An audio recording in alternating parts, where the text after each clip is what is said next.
मेरा नाम रवीना है। मेरा संबंध गुजरात के एक छोटे से गांव से है। मैं एक आम सी शक्ल सूरत की गरीब लड़की हूं, जिसके ख्वाब बहुत ऊंचे ऊंचे थे। मेरा दिल चाहता था कि अपने छोटे से घर से निकलकर किसी बड़े से महल में रहूं। मुझे पूरा यकीन था कि एक दिन मेरे सारे ख्वाब पूरे हो जाएंगे। मेरे 4 बहन भाई और थे जो मुझसे छोटे थे, और मेरे पिता मामूली सी तनख्वाह पर एक फैक्ट्री में काम करते थे। मैंने सोचा कि मुझे अब बड़ी होने के नाते अपने बाबा का हाथ बटाना चाहिए, इसलिए मैंने इंटर करने के बाद छोटी मोटी नौकरी करने की कोशिश की। मगर आजकल तो बेचारे एमए बीए पास लड़के ही बिना जॉब के फिर रहे हैं। तो मेरे इंटर किए की क्या हैसियत थी। फिर मुझे किसी ने मशवरा दिया कि कोई हुनर सीख लो, तभी कुछ कमा सकोगी। 2-3 साल प्राइवेट स्कूल के धक्के खाने के बाद मैंने एक पार्लर में काम सीखना शुरू कर दिया, ताकि उसी से कुछ पैसे कमा सकूं। दिन के वक्त में पार्लर में काम करती थी और शाम को कुछ बच्चे ट्यूशन पढ़ने आ जाते थे, तो गुजर बसर हो जाती थी। हमारा घर एक छोटे से इलाके में था और मैं काम सीखने शहर के एक पार्लर में जाती थी।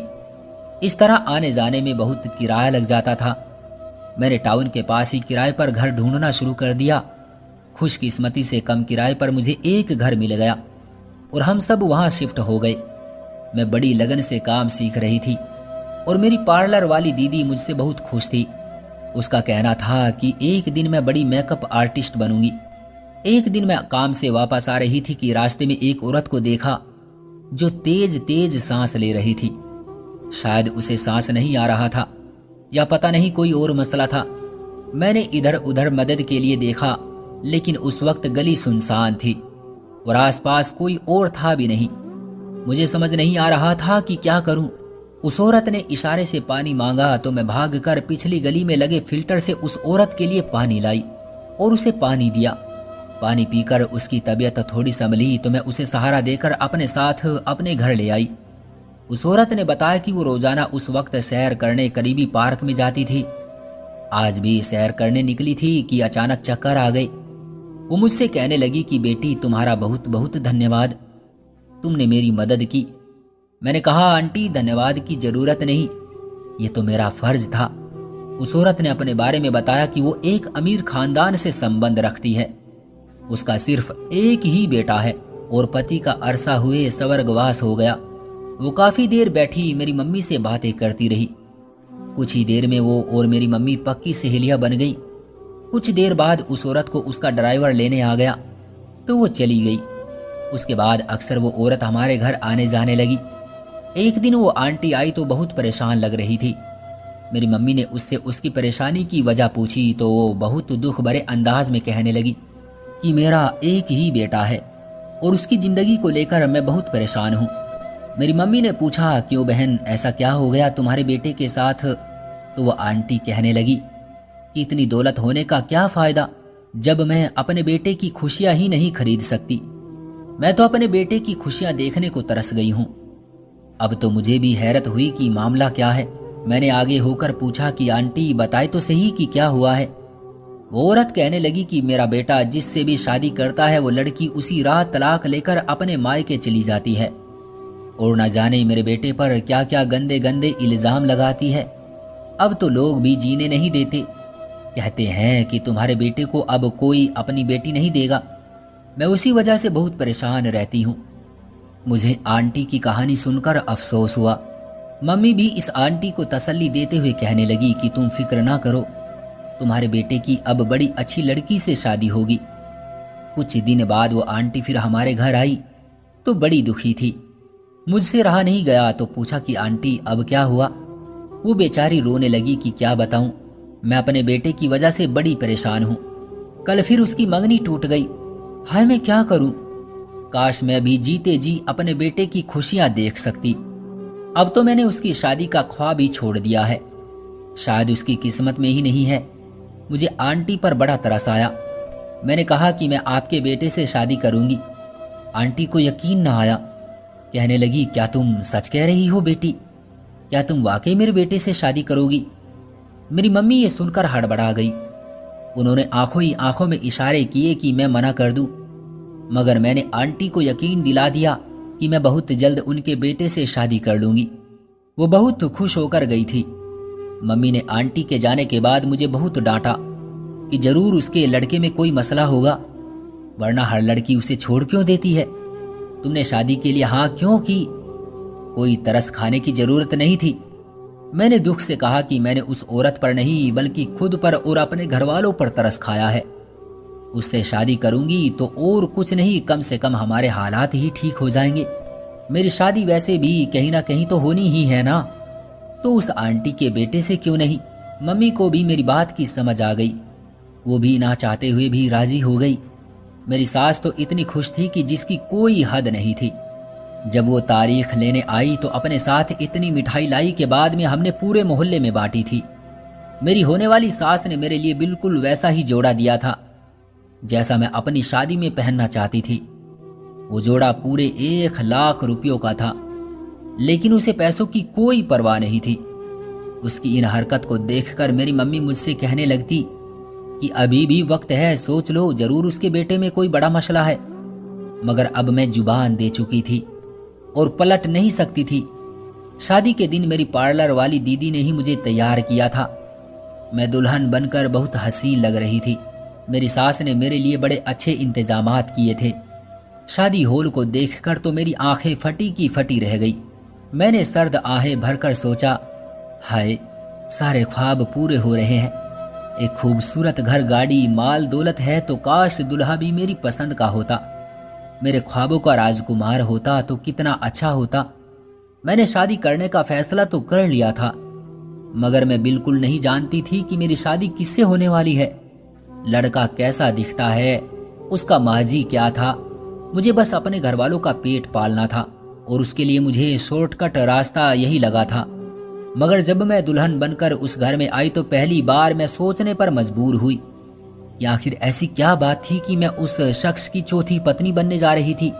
मेरी सास मुझे कमरे में छोड़ गई। मेरे दिल में अजीब अजीब से ख्यालात आ रहे थे। रात के 2 बजे मेरा पति कमरे में दाखिल हुआ। मैंने सर उठाकर उसे देखा। उसकी पर्सनैलिटी देखकर मैंने मुंह में उंगली दबा ली। वो बहुत हैंडसम लड़का था, लेकिन मेरे रुकने की वजह ये नहीं थी। वो दरअसल मैं उसे पहचान गई थी और मैं किस्मत के हेर फेर पर बड़ा हैरान थी। उससे पहले मैं उसे कुछ कहती, उसने अजीब हरकत की जिसे देखकर मेरे कदमों तले से जमीन निकल गई। उसने एक हाथ नचाकर कहा, तेरी खैर होए, ये लिपस्टिक का रंग बिल्कुल भी अच्छा नहीं है। तुमने मेकअप किससे करवाया था? जिससे भी करवाया है उसने ठीक से बेस नहीं लगाई। फिर जरा नजाकत से चलता हुआ वो बेड तक आया। मेरे होश उसकी हरकतें देखकर खराब हो गए। वो अब एक हाथ कमर पर रखकर अजीब से अंदाज में मेरे मेकअप पर तकमीने झाड़ रहा था। मैं उसे पहचान गई थी। वो मशहूर मेकअप आर्टिस्ट मनीष था, मगर यकीन नहीं आ रहा था कि ये मेरा पति है। मैं जल्दी से कमरे से बाहर निकलकर भागी और दूसरे कमरे में जाकर कुंडी लगा दी। मैं गहरी सांस लेती हुई बेड पर बैठ गई। मैं पागल होने वाली हो गई थी। ये सोच सोच कर के वो मेरा पति बन चुका है। मैंने कभी ऐसा ख्वाब में भी नहीं सोचा था कि जिस शख्स को मैं भुला चुकी हूँ वो अचानक इस तरह मेरे पति के रूप में मेरे सामने खड़ा होगा। उसे मैं 2 साल पहले से जानती थी। ये उन दिनों की बात थी जब मैंने इंटर के बाद एक स्कूल में नौकरी करनी शुरू कर दी थी। वो स्कूल तो काफ़ी बड़ा था, अमीरों के बच्चे वहाँ पढ़ते थे, मगर स्कूल का मालिक बहुत कंजूस था। उसने मेरी तनख्वाह बहुत कम रखी थी।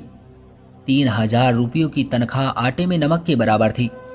मगर कुछ ना होने से मैंने बेहतर समझा कि इसी को ही किस्मत का लेखा जोखा जान लिया जाए। यूं मैं स्कूल जाने लगी। वहां मैं नर्सरी क्लास की टीचर के साथ हेल्पर के तौर पर पढ़ाती थी। मेरा काम ज्यादातर छोटे बच्चों को संभालना और डायरी लिखना था। छोटे छोटे बच्चों में मेरा दिल लग गया था। एक बच्चा रोहन मुझे बहुत क्यूट लगता था। मैं उसका बहुत ख्याल रखती थी। एक दिन उसे ड्राइवर लेने ना आया तो प्रिंसिपल ने मुझे कहा, इस बच्चे के घर पर कॉल कर दो। मैंने रिकॉर्ड से उसकी मम्मी का नंबर निकाला और उन्हें फ़ोन करके कहा कि काफ़ी देर हो गई है और आपका ड्राइवर आपके बच्चे को लेने नहीं आया। तो उसकी मम्मी कहने लगी कि मैं अपने भाई को भेजती हूँ लेने। सारा स्कूल खाली हो गया था। मैं रोहन की खातिर रुक गई कि उसे लेने कोई आए तो मैं भी जाऊं। उस बच्चे को मैं अकेला छोड़कर नहीं जा सकती थी। आधे घंटे बाद रोहन का मामा उसे लेने आया। मैं उसको देखकर दंग रह गई। वो बहुत हैंडसम था। मैंने उसको गेट पर ही देखा था। उसने अपने भांजे को गाड़ी में बैठाया और चला गया। अगले दिन मैंने रोहन से पूछा उसे कौन लेने आया था। वो कहने लगा वो मेरे मामा जी हैं और उनका नाम मनीष है। मुझे रोहन का मामा बहुत अच्छा लगा था। मैं उसे दोबारा देखना चाहती थी।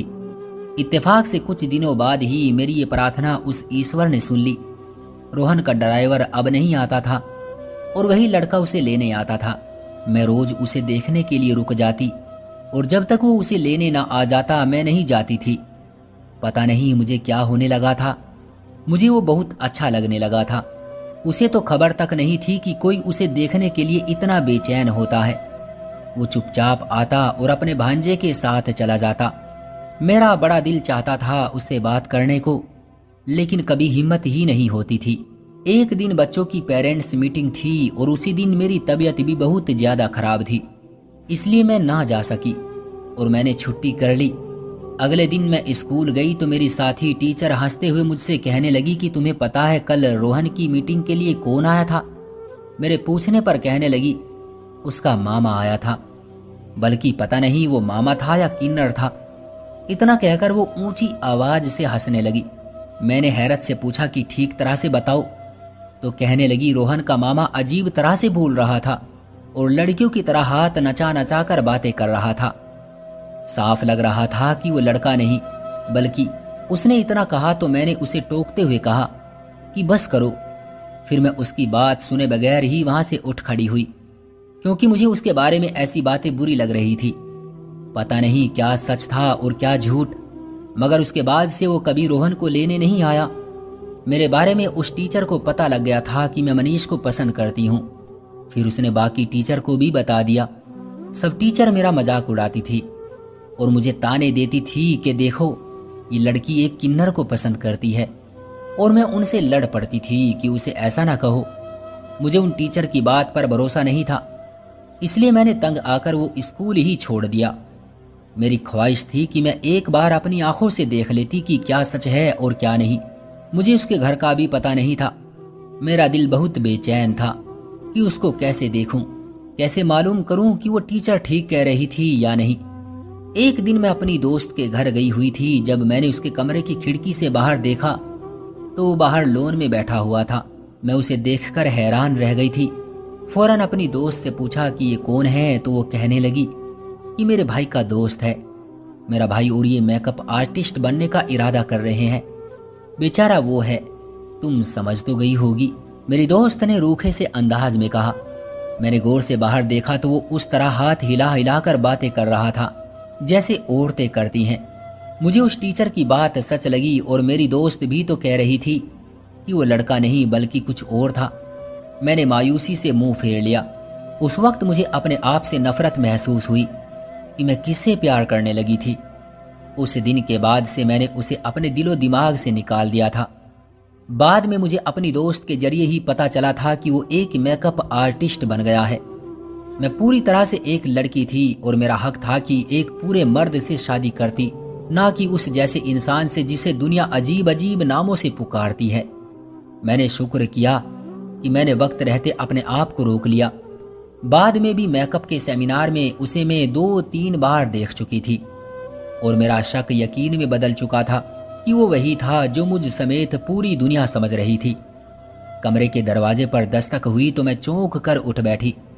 मेरा सोच सोच कर दिमाग फटा जा रहा था कि मेरी शादी किससे हुई। मैंने बैठे बैठे ही चिल्लाकर पूछा कौन है। मेरी सास की आवाज आई, रवीना बेटी मैं हूं, दरवाजा खोलो। मैंने गुस्से में कहा आपने मेरे साथ धोखा किया है, चली जा यहां से, मैं दरवाजा नहीं खोलूंगी। मैंने सोचा था कि हो सकता है कि आंटी के बेटे को कोई बीमारी हो, इसी वजह से मैंने शादी के लिए हाँ कर दी थी, लेकिन जो निकला वो तो मेरे जहनो गुमान में भी नहीं था। इसलिए मुझे तुम पर बहुत गुस्सा है। कम से कम तुम मुझे अपने बेटे के बारे में बता ही देती। मेरी सास रोते हुए कहने लगी भगवान का वास्ता हमें बेइज्जत न करो, पूरा घर मेहमानों से भरा हुआ है, हमारी इज्जत यूं खराब ना करो। उनकी इस तरह की बातें सुनकर मैंने चुपचाप उठकर दरवाजा खोल दिया। मैंने ही शादी के लिए हाँ की थी और अब मुझे ही भुगतना था। मेरी सास मुझे देखते ही कहने लगी कि ऐसा कुछ नहीं है, जैसा तुम समझ रही हो। मेरा बेटा बिल्कुल ठीक है। मैंने गुस्से से कहा, अब तो आप यही कहेंगी ना। मैंने शादी से पहले अपनी सास के सामने शर्त रखी थी, वो मेरे खानदान को एक घर लेकर देगी, और उसने मेरी शर्त मान ली थी। अब जब मैंने खुद सौदेबाजी की थी तो मैं अपने हक के लिए खड़ी भी नहीं हो सकती थी। मैंने अपनी किस्मत को कोसते हुए वापस दरवाजे को बंद कर लिया, और जैसे ही बेड की तरफ देखा तो कमरे के दूसरे दरवाजे से दाखिल होकर मनीष चुपचाप बेड पर बैठा हुआ था। अगर कोई उसे यूं देख लेता तो उसकी खूबसूरती पर कोई भी अपनी बेटी के लिए अपना घर तक कुर्बान कर देता, मगर उसे भी पता न चल पाता कि वो असल में कौन है। मैं भी उसकी शक्ल सूरत से ही तो प्रभावित हुई थी। अब कुछ नहीं हो सकता था। मैं बेड के किनारे पर जाकर बैठ गई। उसने मुझे अपनी तरफ करके कहा कि तुम भी मुझे छोड़ जाओगी ना, जैसे सब छोड़ जाती हैं। अब की बार उसकी आवाज बड़ी अलग थी, खूबसूरत और मर्दाना थी, लेकिन मैं जानती थी कि ये उसकी असल हकीकत नहीं है। हम बिना सोचे समझे जिस अंदाज में बात करने के आदी होते हैं, वही हमारी असल हकीकत होती है। उसकी भी वही हकीकत थी। लड़कियों की तरह हरकतें और बातें और नजाकत में उसे क्या बताती कि मैं चाहते हुए भी उसे छोड़ नहीं सकती थी। मैं बड़े दावे करके उसकी जिंदगी में शामिल हुई थी। मैंने शादी नहीं, एक जुआ खेला था, जिसमें हार सरासर मेरी थी। अपने घर वालों को तो मैं अच्छी जिंदगी दे चुकी थी। अब मेरा पता नहीं क्या होना था। मैं उसे जवाब दिए बगैर एक तरफ सिमट कर सो गई। रात को ख्वाब में भी यही आता रहा कि मेरा हर तरफ मजाक बन रहा है कि मैंने किससे शादी कर ली। मैं सुबह उठी तो वो मुझसे भी पहले ही उठ चुका था। वैसे तो उठते बैठते और चलने फिरने के अंदाज से वो बेहतरीन मर्द लगता था, लेकिन जब बात करता था तो उसकी पोल खुल जाती थी और उससे हीन सी महसूस होने लगती थी। मैं पार्टी के लिए तैयार होने लगी तो उसने इजहार किया कि वो आज के फंक्शन के लिए मेरा मेकअप खुद करेगा। मैं चुपचाप उसके सामने बैठ गई। उसने मुझे इतना खूबसूरत तैयार किया कि हर कोई देखता ही रह गया। लोगों ने मुझे देखा तो वो मेरे भाग्य से जलने लगे, लेकिन कुछ लोग मुझ पर हंस भी रहे थे कि बेचारी लड़की की किस्मत देखो, उसे मिला भी तो कौन। मैं बहुत डिप्रेशन में थी कि मैंने अपने साथ ये क्या कर लिया है। मेहमानों के जाते ही मैंने अपना कमरा अलग कर लिया। मैं हरगिज उसके साथ रहना नहीं चाहती थी। मेरी सास ने मुझे कुछ ना कहा, क्योंकि मैंने उसे साफ साफ कह दिया था कि अगर वो इस मामले में कुछ बोलेगी तो उसकी पहली बहू की तरह मैं भी घर छोड़कर चली जाऊंगी। फिर मेरी सास ने मुझे कुछ नहीं कहा। मैं अपनी मर्जी से सोती जागती थी और मेरी हर मुमकिन कोशिश होती थी कि उसके किन्नर बेटे की शक्ल तक ना देखूं। उनकी इज्जत के लिए इतना ही काफी था कि मैं उस घर में मौजूद थी। मेरी 2 नंदे थी। उन्होंने भी मुझसे बात करने और समझाने की बहुत कोशिश की और आखिर मायूस होकर वो अपने घरों को वापस चली गई। एक दिन मैं किचन में अपने लिए खाना लेने गई तो अपनी सास के कमरे के सामने से गुजरते हुए मुझे अपना नाम सुनाई दिया। मैं ठिठक कर रुक गई और कान लगाकर सुनने लगी। मेरी सास अपने बेटे यानी मेरे पति से कह रही थी कि तुम रवीना को सब सच बता दो, और वो इनकार कर रहा था कि नहीं, अगर उसको बताया तो वो यकीन नहीं करेगी और मुझे छोड़कर चली जाएगी। मैं हैरत से सोचने लगी कि उन लोगों ने अभी भी मुझसे कुछ छुपाया हुआ था। मैंने और सुनने की कोशिश की, मगर अब वो चुप हो गए थे। मैं फिर वापस अपने कमरे में चली आई। अब उस सच का कैसे पता करूं जो उन माँ बेटे ने मुझसे छुपाया हुआ था। उसके लिए मुझे अपने पति के कमरे में रहना पड़ता ताकि मुझे सच्चाई का पता चल सके कि वो क्या करता है। मैंने अपना सामान उठाया और पति के कमरे में शिफ्ट हो गई। उसे मैंने सख्ती से कह दिया कि मुझसे दूर रहा करें। एक दिन वो फोन पर किसी से बात कर रहा था कि मैं 10 मिनट में आता हूँ। वो घर से निकला तो मैं भी उसके पीछे निकल खड़ी हुई कि अब ये कहाँ जाता है। वो एक प्राइवेट क्लिनिक में दाखिल हुआ था जिसके दरवाजे पर लिखा था कि मर्दाना मर्ज का इलाज किया जाता है। मैं सोचते हुए हैरान थी कि वो यहाँ किस सिलसिले में आया है। फिर सोचा कि मर्द होगा तो यहाँ मर्दाना मर्ज का इलाज कराने ही आएगा ना, और वापस आ गई। कुछ दिनों बाद मेरी छोटी नंद के यहाँ बेटा हुआ तो उसने एक पार्टी रखी और हम सब घर वालों को भी बुलाया। मैं जाना तो नहीं चाहती थी, मगर अपनी मम्मी के मजबूर करने पर चली गई। मम्मी ने कहा था कि शादी की है तो निभाना भी सीखो। अब वो जैसा है जो है तुम्हारा पति है, उसकी इज्जत और कदर करो। मैं मम्मी की वजह से उसके साथ अपनी नंद के बेटा होने की खुशी में आ गई।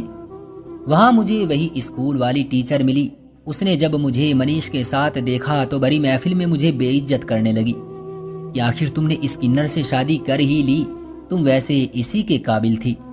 मैं उसकी बातें और अपनी बेइज्जती बर्दाश्त नहीं कर सकी और भागते हुए घर वापस आ गई।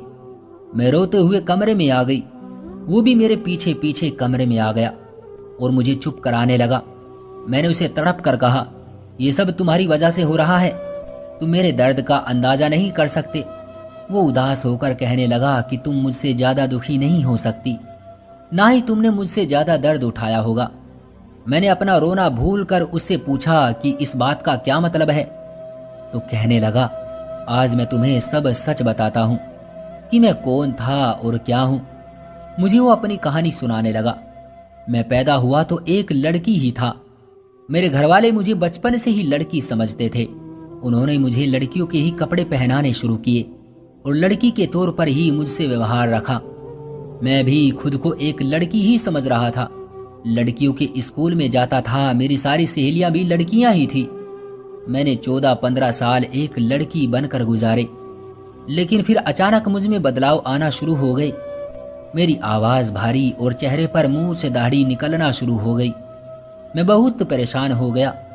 मेरे घर वालों के लिए ये हालात बहुत परेशान करने वाले थे और आखिर में परेशान होकर मेरे घर वाले मुझे एक जाने माने डॉक्टर के पास लेकर गए। तो डॉक्टर ने अजीब सी बात की। डॉक्टर कहने लगा कि मैं एक लड़की नहीं बल्कि एक लड़का हूं। डॉक्टर के मुताबिक ऐसे केस दुनिया में लाखों करोड़ों में बहुत कम होते हैं कि लड़की से ऑपरेशन करके कोई लड़का या लड़के से लड़की बन जाए।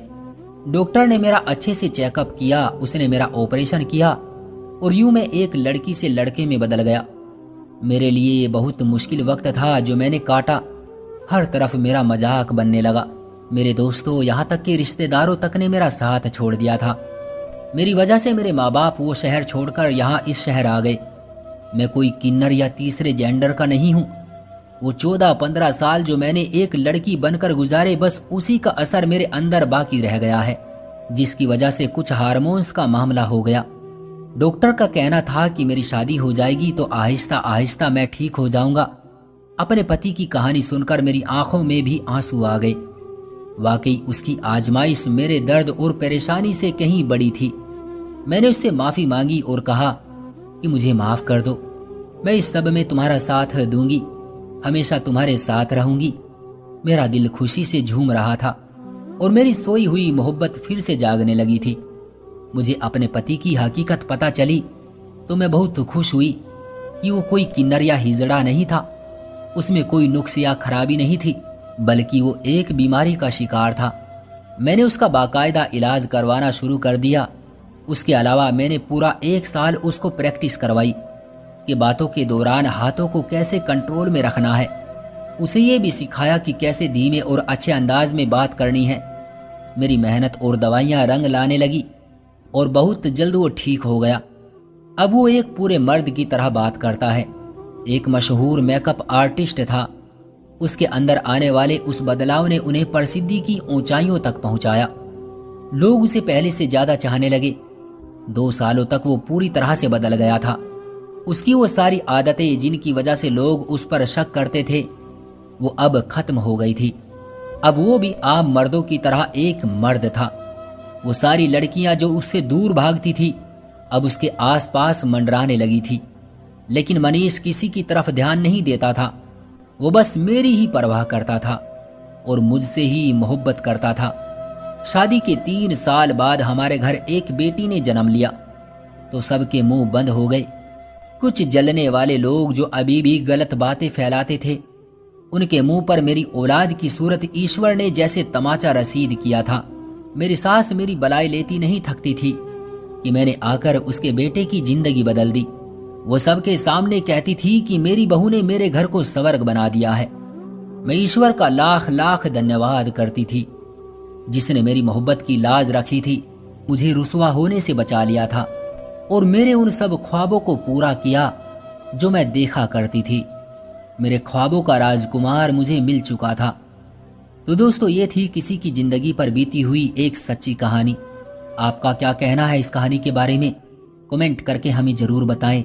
वीडियो को लाइक करके चैनल को सब्सक्राइब कर लीजिए और साथ में घंटी को दबाकर ऑल पर सेट कर लीजिए ताकि आने वाली वीडियो का नोटिफिकेशन आपको तुरंत मिले। मैं मिलता हूं आपसे अगली वीडियो में, तब तक के लिए धन्यवाद।